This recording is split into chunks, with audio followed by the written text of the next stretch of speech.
नमस्कार, मैं स्वाति आप सभी का हार्दिक स्वागत करती हूँ आपके अपने परिवार स्वाति एकेडमी पर।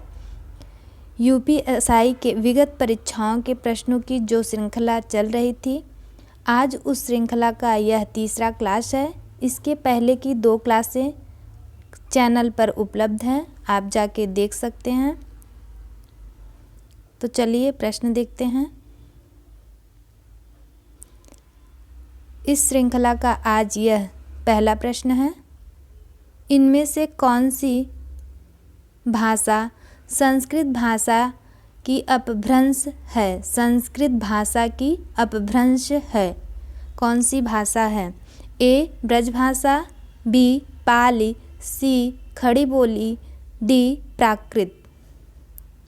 संस्कृत भाषा की अपभ्रंश भाषा पूछा है, तो इसका जो उत्तर होगा वह होगा बी पाली। पाली संस्कृत भाषा की अपभ्रंश भाषा है।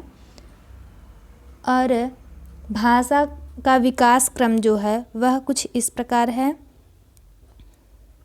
संस्कृत,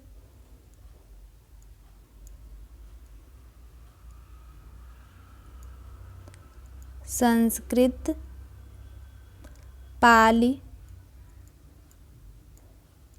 प्राकृत, अपभ्रंश,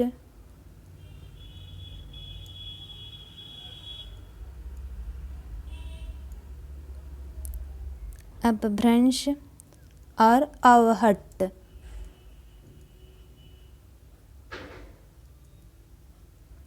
इसके बाद हिंदी। तो संस्कृत के बाद क्या आ रहा है? पाली। तो पाली जो है संस्कृत का अपभ्रंश है, अपभ्रंश भाषा है। ब्रज एक बोली है, ब्रज भाषा, और खड़ी बोली भी एक बोली है। पाली और प्राकृत ये 2 भाषाएं हैं। प्रश्न संख्या 2, इनमें से किसकी वर्तनी शुद्ध है?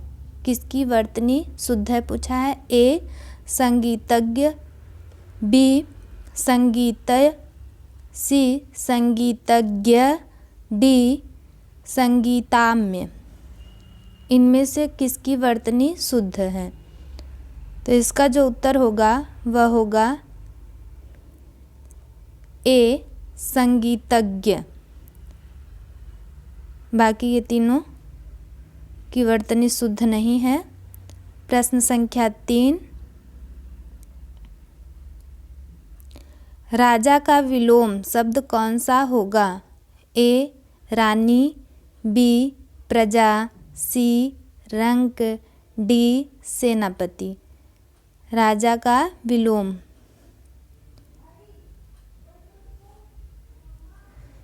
वैसे तो इसमें रानी, प्रजा, रंक तीनों ही सही हैं, पर इसका जो सटीक उत्तर होगा वह होगा सी, राजा का विलोम रंक होगा। प्रश्न संख्या 4, किरण का पर्यायवाची कौन सा होगा? ए भानुजा, बी रसिका, सी तटिनी, डी रश्मि। किरण का पर्यायवाची, इसका ठीक उत्तर जो होगा वह होगा डी रश्मि। किरण का पर्यायवाची रश्मि। अंशु,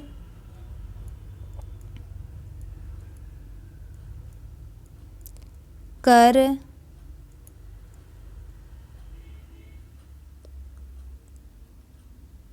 अंशु, कर, किरण, रश्मि, और तटनी का नदी, निम्नगा,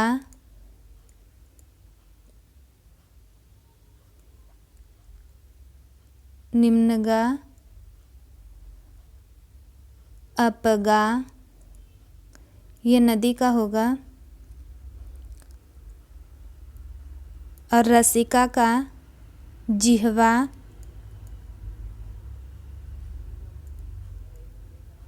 रसना, जीभ, ये जिह्वा का होगा। भानुजा का भानुजा का यमुना,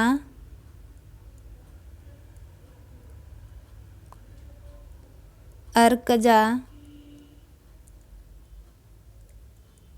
सूर्यजा,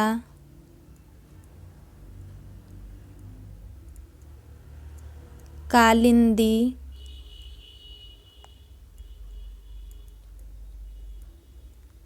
ये भानुजा का पर्यायवाची है।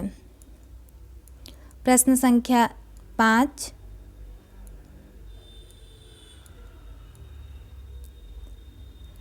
छ ध्वनि का उच्चारण स्थान कौन सा होगा? छ ध्वनि का उच्चारण स्थान कौन सा होगा? ए ये ओष्ठ है, ए ओष्ठ, बी तालव्य, सी वत्सर्य और डी दंत्य। छ का उच्चारण स्थान कौन सा होगा?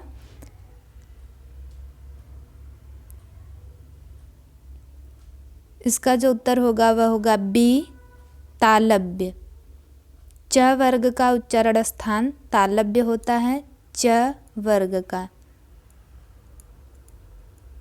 और य और स का भी तालव्य होता है।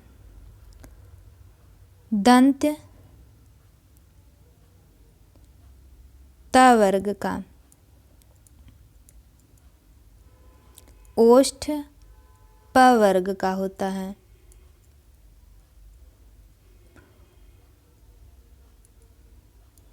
प्रश्न संख्या 6, रामचरितमानस की रचना किस भाषा में है?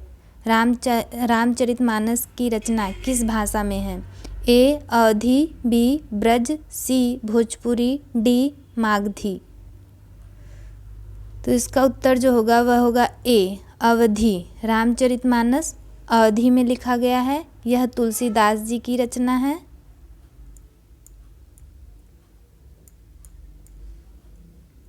अवधी भाषा में लिखा गया है, रचित है ये। प्रश्न संख्या 7, कवि शब्द का स्त्रीलिंग कौन सा होगा? ए कवित्री, बी लेखिका, सी कवयित्री, डी कवित्री। इसका उत्तर जो होगा वह होगा सी कवयित्री। कवि का कवयित्री और लेखक का लेखिका होता है। लेखक का स्त्रीलिंग लेखक का लेखिका। बाकी ये दोनों वर्तनी की दृष्टि से अशुद्ध हैं। प्रश्न संख्या 8, अनाड़ी का तत्सम रूप कौन सा होगा? ए अनार्य, बी अन्यत, सी अट्टालिका, डी अन्यत्र। अनाड़ी का तत्सम रूप, इसका उत्तर जो होगा वह होगा ए अनार्य। अनाड़ी का तत्सम अनार्य। और अट्टालिका का अटारी, ये तद्भव है इसका। अट्टालिका अन्यत्र, ये तत्सम है। इसका तद्भव जो है अट्टालिका का अटारी और अन्यत्र का अनत होगा।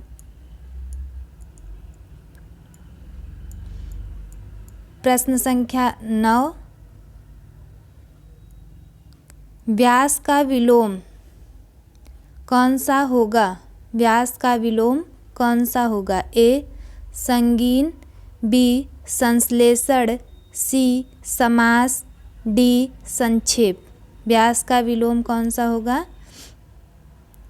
इसका जो उत्तर होगा वह होगा सी व्यास। सी समास। समास जो है व्यास का विलोम है।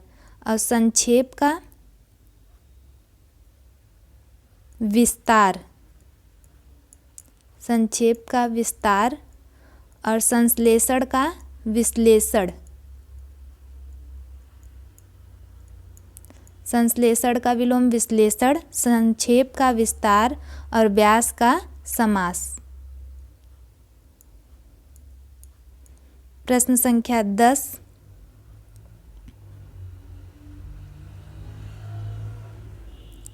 यद्यप शब्द में कौन सी संधि प्रयुक्त है? ए यण, बी विसर्ग, सी व्यंजन, डी स्वर। यद्यप में संधि पूछा है, कौन सा संधि है? इसका जो उत्तर होगा वह होगा ए यण। यण संधि है। यह स्वर संधि का एक भेद है। विच्छेद करेंगे तो शब्द बनेगा यदि, धन, अपि।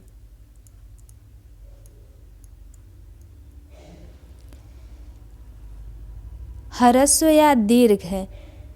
ई, उ और री के बाद यदि असमान स्वर आए तो ई का य, ई का य, ई की जगह य, उ के जगह व, ई और ई के जगह य, उ और उ के जगह व और री के जगह र हो जाएगा। तो यहाँ यद्यपि में यदि और अपि दो पद हैं, तो यदि का यदि, धन, अपि। तो यदि में ई है, ई के बाद यहाँ इधर वाले पक्ष में असमान स्वर है तो ई का य हो जाएगा। यहाँ ई का य हो जाएगा।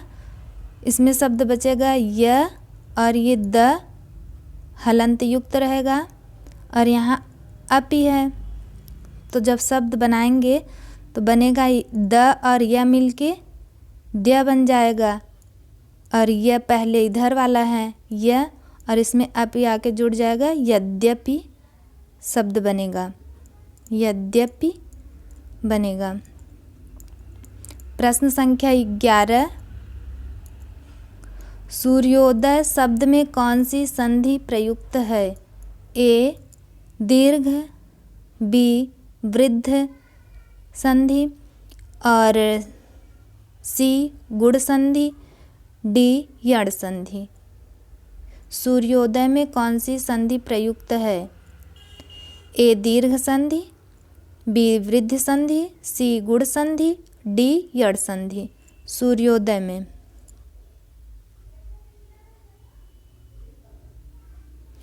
इसका उत्तर जो होगा वह होगा सी गुण संधि। यह स्वर संधि का एक भेद है। विच्छेद करने के बाद शब्द बनेगा सूर्य, धन, उदय। सूर्य, धन, उदय। जब अ अथवा आ के पश्चात लघु या दीर्घ ई, उ, री आए तो क्रमशः ई के जगह ए, उ के जगह ओ और री के जगह अर आदेश हो जाता है। तो इसमें उ है, उ के जगह क्या होगा? ओ। सूर्योदय, तब इधर सूर्य दय शब्द बनेगा। जब इसको हम मिलाएंगे तो शब्द बनेगा सूर्योदय। ये इस पे मात्रा लग जाएगा।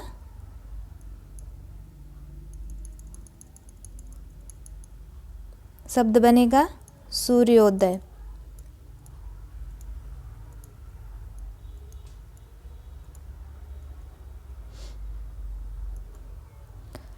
प्रश्न संख्या 12।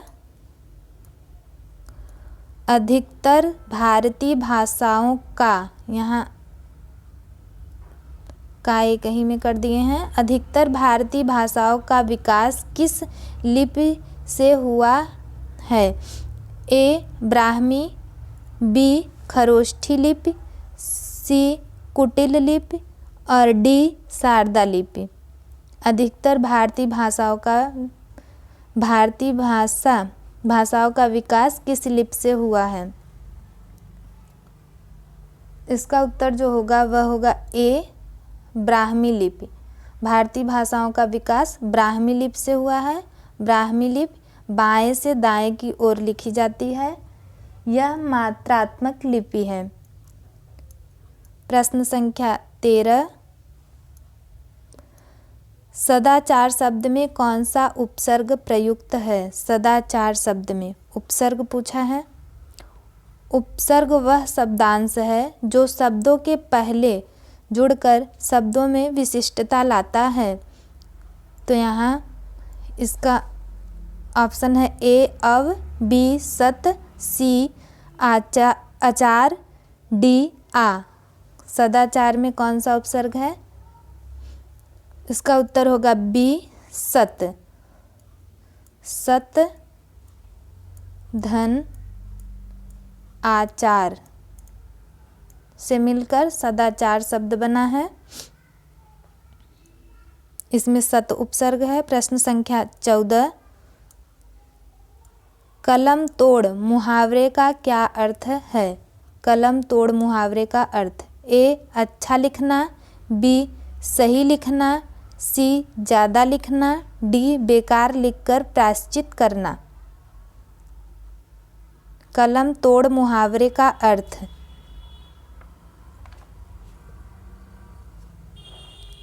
इसका उत्तर जो होगा वह होगा ए अच्छा लिखना।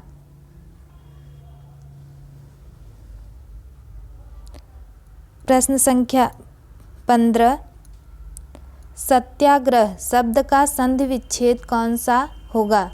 ए सत्या धन ग्रह होगा, बी सत धन आग्रह, सी सत्य धन गढ़ और डी सत्य धन आग्रह। सत्याग्रह का संधि विच्छेद क्या होगा? इसका उत्तर होगा डी सत्य धन आग्रह। इसमें दीर्घ संधि है सत्याग्रह में। प्रश्न संख्या 16,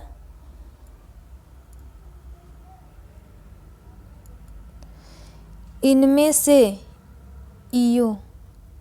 से यहाँ ईर्ष्या होगा। इनमें से ईर्ष्या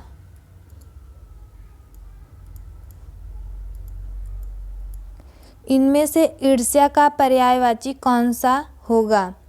ए आह, बी स्पर्धा, सी प्रतिस्पर्धा, डी दाह। डाह है। इनमें से ईर्ष्या का पर्यायवाची कौन सा है?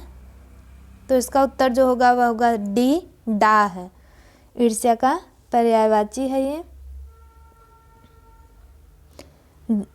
इसका ईर्ष्या का जलन पर्यायवाची होगा जलन, कुढ़न,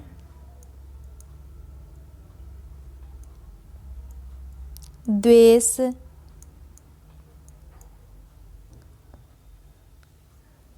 ये सब ईर्ष्या के पर्यायवाची हैं।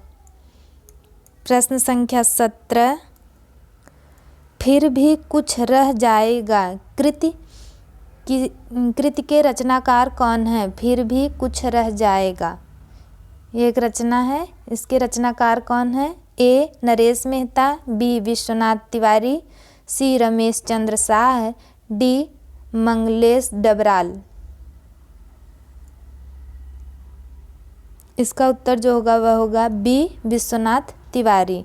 फिर भी कुछ रह जाएगा के रचनाकार विश्वनाथ तिवारी जी हैं। प्रश्न संख्या 18,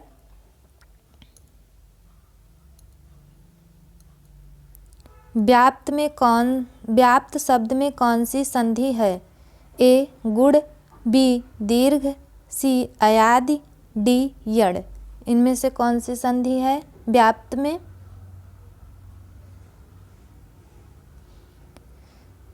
इसका जो उत्तर होगा वह होगा यड़, डी यड़। व्याप्त में यड़ संधि है। वी विच्छेद होगा वी धन आप्त, वी धन आप्त। जब ह्रस्व या दीर्घ ई उ री के पश्चात कोई असमान स्वर आए तो ई उ री के स्थान पर क्रमशः य, व और र आदेश हो जाता है। तो यहाँ वी में ई है, ई के जगह वी में ई है, ई की जगह यह आदेश हो जाएगा। बचेगा यहाँ व आधा हलंत युक्त और यहाँ आप्त है, आप्त। तो य में आ के मिलके य बन जाएगा या, त और व्य शब्द बनेगा व्याप्त। प्रश्न संख्या 19। राम रमापति कर धनु लेहूँ, राम रमापति कर धन लेहूँ। यहाँ कौन सा अलंकार है? ए यमक, बी श्लेष, सी अनुप्रास, डी वक्रोक्ति। इनमें कौन सा अलंकार है पूछा है। इसका जो उत्तर होगा वह होगा सी अनुप्रास। यहाँ वर्णों की आवृत्ति हो रही है र और म की। तो यहाँ जहाँ वर्णों की आवृत्ति होती है उसमें अनुप्रास अलंकार होता है। तो यहाँ र और म की आवृत्ति हो रही है, इसलिए यहाँ अनुप्रास अलंकार है। प्रश्न संख्या 20। इनमें से शुद्ध वाक्य कौन सा है? बच्चे को काट कर अनार खिलाओ।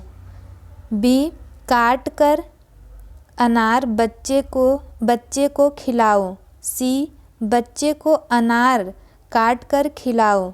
डी अनार बच्चे को काट कर खिलाओ। इसका उत्तर जो होगा वह होगा सी बच्चे को अनार काट कर खिलाओ। प्रश्न संख्या 21। इनमें से भाववाचक संज्ञा कौन सी है? चरित्रता, बी सच्चरित्र, सी चरित्र, डी सतचरित्र। भाववाचक संज्ञा इनमें से कौन सी है? इसका उत्तर जो होगा वह होगा सी चरित्र। चरित्र भाववाचक संज्ञा है।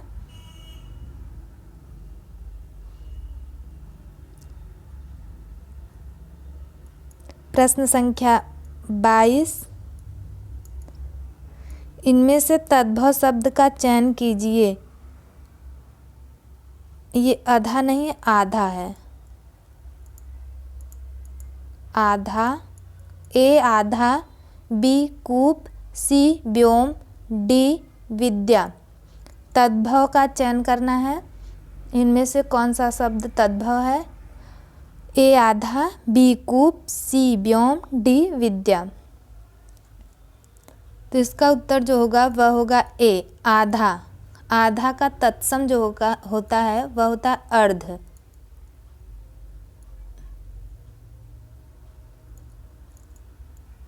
आधा का तत्सम अर्ध होता है। और कूप जो है यह तत्सम है। इसका तद्भव जो होगा वह होगा कुआं। व्योम तत्सम है, इसका तद्भव होगा आकाश।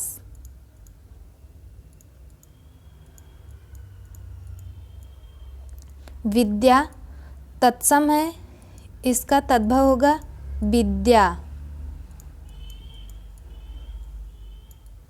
प्रश्न संख्या 23। सन 2014 का साहित्य अकादमी पुरस्कार किसे मिला? सन 2014 का साहित्य अकादमी पुरस्कार किसे मिला? ए रमेश चंद्र शाह, बी राजेश जोशी, सी केदारनाथ सिंह, डी अमरकांत। इसका उत्तर जो होगा वह होगा ए रमेश चंद्र शाह को सन 2014 में साहित्य अकादमी पुरस्कार इनके द्वारा रचित उपन्यास विनायक के लिए प्राप्त हुआ। प्रश्न संख्या 24। ग्राम किस रचनाकार की प्रथम कहानी है? ग्राम किस रचनाकार की प्रथम कहानी है? ए. नंद दुलारे वाजपेयी, बी. महादेवी वर्मा, सी. रामविलास शर्मा, डी. जयशंकर प्रसाद। ग्राम किसकी प्रथम कहानी है? इसका उत्तर जो होगा वह होगा डी. जयशंकर प्रसाद। ग्राम जो है जयशंकर प्रसाद जी की प्रथम कहानी है। यह 1912 में प्रकाशित हुई थी इंदु पत्रिका में। इंदु पत्रिका में।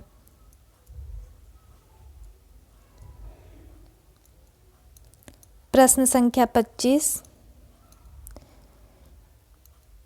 व्याकरण की दृष्टि से प्रेम शब्द क्या है? व्याकरण की दृष्टि से प्रेम शब्द क्या है? ए. क्रिया, बी. भाववाचक संज्ञा, सी. विशेषण, डी. अव्यय। प्रेम शब्द व्याकरण की दृष्टि से क्या है? इसका उत्तर जो होगा वह होगा बी. भाववाचक संज्ञा। प्रेम जो है भाववाचक संज्ञा है। जिस संज्ञा शब्द से पदार्थों की अवस्था, गुण, दोष, भाव, दशा, धर्म आदि का बोध होता है उसे भाववाचक संज्ञा कहते हैं। प्रश्न संख्या 26।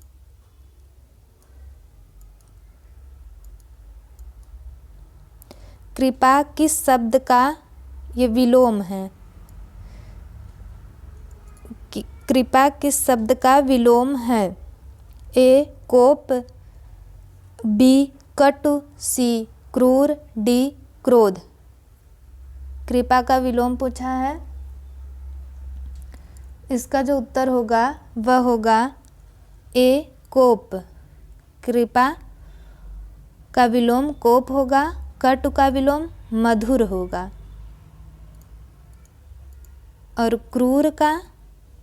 क्रूर का विलोम दयालु।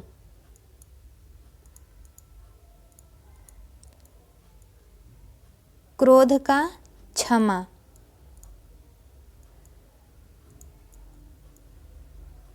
प्रश्न संख्या 27। मुंह की खाना मुहावरे का अर्थ क्या है? मुंह की खाना। ए. हार जाना, बी.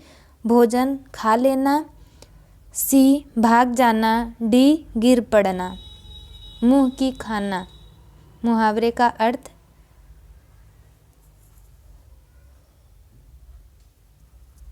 इसका उत्तर होगा ए. हार जाना। मुंह की खाना मुहावरे का अर्थ है हार जाना।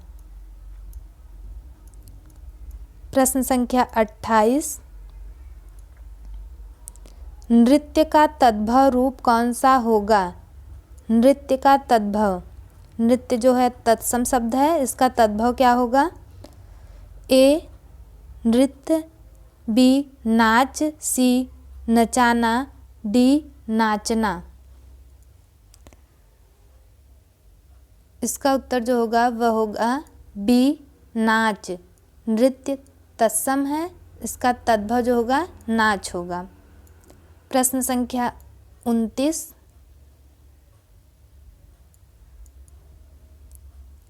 इनमें से शुद्ध वर्तनी वाला शब्द कौन सा है?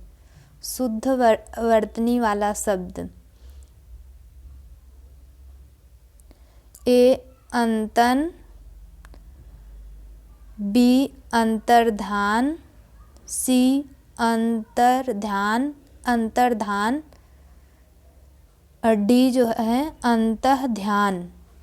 ए. अंतन, बी. अंतर्ध्यान, सी. अंतर्धान, डी. अंतःध्यान। शुद्ध वर्तनी वाला शब्द कौन सा है? तो इसका जो उत्तर होगा वह होगा सी. अंतर्धान। इसकी वर्तनी शुद्ध है। प्रश्न संख्या 30। इनमें से कोदंड का पर्यायवाची कौन सा है? ए. भाला, बी. तलवार, सी. फावड़ा, डी. धनुष। कोदंड का पर्यायवाची कौन सा है?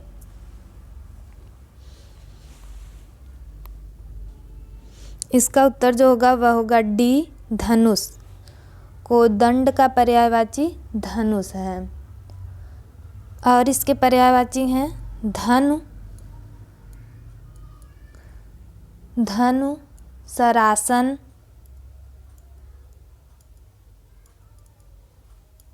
धनु, सरासन, धनु, सरासन और धनुक,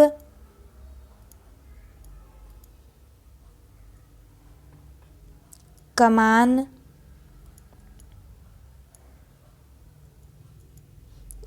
ये धनुष के पर्यायवाची हैं। फावड़ा का होगा कुठार, फरसा।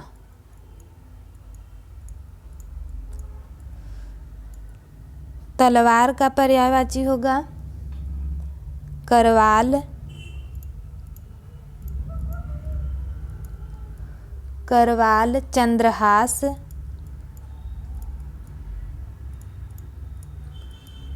खड्ग, चंद्रहास, खड्ग, असी, ये तलवार के पर्यायवाची हैं। और भाला का, भाला का बरछी, बरछी, नेजा, बरछी, नेजा, कुंत, ये सब भाला के पर्यायवाची हैं। प्रश्न संख्या 31, मोर का तत्सम शब्द कौन सा होगा? ए मयूर, बी मोयूर, सी मऊर, डी मंडर। मोर का तत्सम पूछा है, इसका उत्तर होगा ए मयूर। मोर का तत्सम मयूर होता है। प्रश्न संख्या 32, क्ष वर्ण किसके योग से बना है?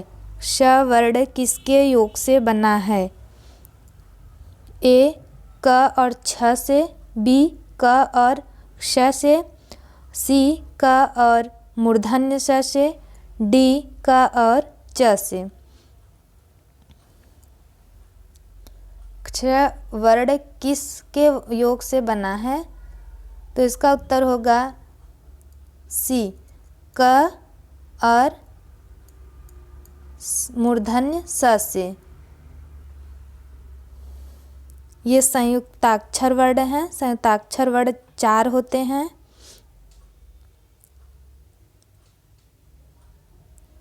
क और ये वाला श, तालव्य वाला स, त्र, ज्ञ, ये चारों जो होते हैं, ये चारों संयुक्ताक्षर वर्ण हैं। प्रश्न संख्या 33, विस्मय का विस्मय अस्थाई भाव किस रस में होता है? विस्मय अस्थाई भाव किस रस में होता है? ए शांत, बी हास्य, सी विभत्स, डी अद्भुत। विस्मय अस्थाई भाव किस रस में होता है?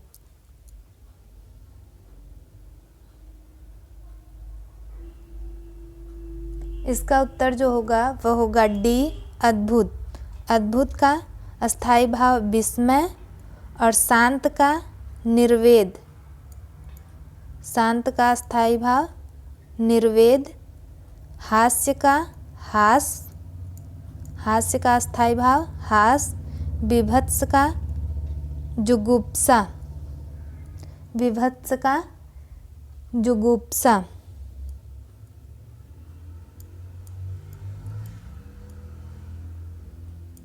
विभत्स का जुगुप्सा। प्रश्न संख्या 34, इनमें से कौन सा शब्द उपसर्ग रहित है? ए प्रत्यर्पण, बी संगम, सी मोचन, डी क्रोध। इनमें से कौन सा शब्द उपसर्ग रहित है। इसका जो उत्तर होगा वह होगा डी। इसमें कोई उपसर्ग नहीं है। प्रत्यर्पण में प्रति उपसर्ग है, प्रति उपसर्ग है और अर्पण मूल शब्द है। संगम में सम उपसर्ग है और गम मूल शब्द है। विमोचन में वि उपसर्ग है, मोचन मूल शब्द है। क्रोध में कोई उपसर्ग नहीं है। प्रश्न संख्या 35। मनोहर शब्द में कौन सी संधि प्रयुक्त है? मनोहर शब्द में संधि पूछा है। ए व्यंजन, बी विसर्ग, सी यण, डी स्वर। इसमें से कौन सी संधि है मनोहर में? इसका उत्तर होगा बी विसर्ग। मनोहर में विसर्ग संधि है। विच्छेद करेंगे मनोहर का, शब्द बनेगा मनः धन हर, मनः धन हर। यदि विसर्ग के पूर्व अ और उसके बाद स्पर्श व्यंजन का तीसरा, चौथा, पांचवा वर्ण हो या अंतस्थ व्यंजन हो या ऊष्म हो तो विसर्ग और इसके पहले, विसर्ग के पहले स्वर के स्थान पर ओ हो जाता है। शब्द बनेगा मन, इधर हर, मात्रा मन पे न पे लग के मनोहर शब्द बनेगा।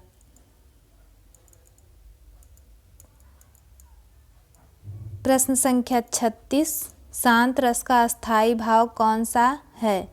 ए श्रृंगार, बी निर्वेद, सी रति, डी ग्लानि। शांत रस का अस्थायी भाव, इसका उत्तर होगा बी निर्वेद। शांत का अस्थायी भाव निर्वेद और श्रृंगार का अस्थायी भाव रति होता है। श्रृंगार का अस्थायी भाव रति। श्रृंगार अशुद्ध लिखा है, वर्तनी की दृष्टि से ये अशुद्ध है। श्रृंगार ऐसे लिखा जाता है। प्रश्न संख्या 36। जो ईश्वर में विश्वास रखता हो के लिए एक शब्द कौन सा होगा? ए नास्तिक, बी आस्तिक, सी अविनीत, डी मेधावी। जो ईश्वर में विश्वास रखता हो के लिए एक शब्द है कौन सा? इसका उत्तर होगा बी आस्तिक। जो ईश्वर में विश्वास रखता हो उसे आस्तिक कहते हैं। जो ईश्वर में विश्वास न रखता हो उसे नास्तिक कहते हैं। और मेधावी, असाधारण, मेधा मतलब बुद्धि होता है, असाधारण बुद्धि वाले को मेधावी कहते हैं।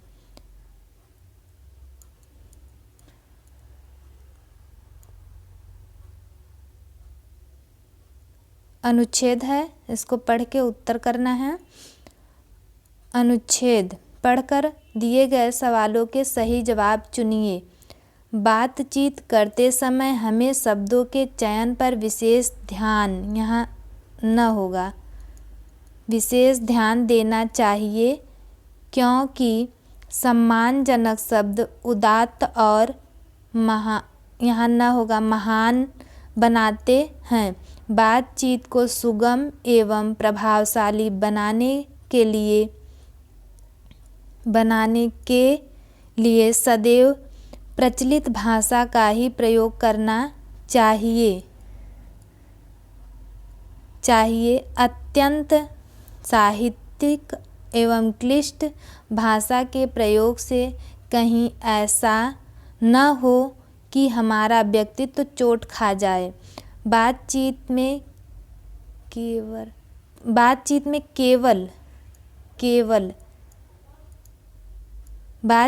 केवल विचारों का ही आदान प्रदान नहीं होता बल्कि व्यक्तित्व का बल्कि व्यक्तित्व का भी आदान प्रदान होता है। अतः शिक्षक वर्ग को शब्दों का चयन सोच समझकर करना चाहिए। शिक्षक वास्तव में एक अच्छा अभिनेता होता है जो अपने व्यक्तित्व शैली, बोलचाल और हाव भाव से विद्यार्थियों का ध्यान अपनी ओर आकर्षित करता है और उन पर अपनी छाप छोड़ता है।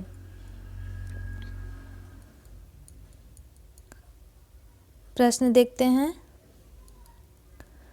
शिक्षक वर्ग को कैसे बोलना चाहिए? ए. बिना सोचे समझे। बी. तुरंत। सी. ज़्यादा। डी. सोच समझकर। शिक्षक वर्ग को कैसे बोलना चाहिए? इसका उत्तर होगा डी. सोच समझकर। शिक्षक वर्ग को कैसे बोलना चाहिए? सोच समझकर। प्रश्न संख्या 39। उपर्युक्त गद्यांश का उचित शीर्षक क्या होना चाहिए? ए. साहित्यिक भाषा। बी. बातचीत की कला। सी. शब्दों का चयन। डी. व्यक्तित्व का प्रभाव। उपर्युक्त गद्यांश का शीर्षक क्या होना चाहिए? इसका उत्तर जो होगा वह होगा सी. शब्दों का चयन। जैसा कि ऊपर देख सकते हैं परिच्छेद में बताया गया है, बातचीत करते समय हमें शब्दों